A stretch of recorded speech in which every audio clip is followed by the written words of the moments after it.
بخاری کی روایت یہ ہے کہ حضور تبوک میں تشریف فرما تھے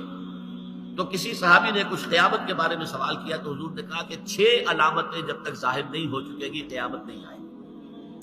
اس میں سے 3 علامتیں تو وہ تھی کہ جو حضور کے انتقال کے فوراً بعد ظاہر ہو گئی،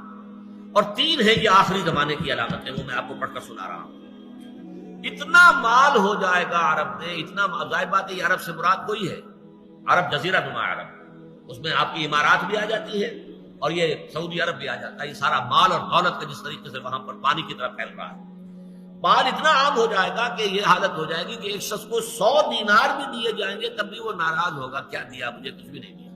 100 دینار اس وقت کے حساب سے بہت بڑی شے ہے۔ پھر ایک ایسا فتنہ آئے گا کہ عرب کا کوئی گھر نہیں بچے گا جس میں وہ فتنہ داخل نہ ہو جائے۔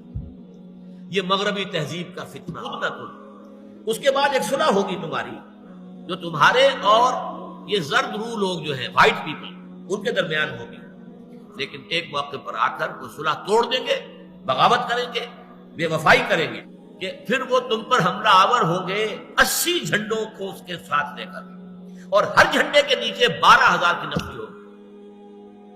12 8 96، تقریباً 10 لاکھ کی نفری کے ساتھ یہ حملہ ہوگا۔ یہ وقت یہ جو بھی اس وقت ہو رہا ہے اسرائیل میں اور فلسطینیوں کے مابین، اگر یہ آگ بھڑک اٹھی، کبھی اگر قبۃ الصخرہ گرا دیا گیا، مسجد اقصی گرا دی گئی، پھر جو ہوگا طوفان جو آئے گا اس سے پھر ایک بہت عظیم جنگ کا معاملہ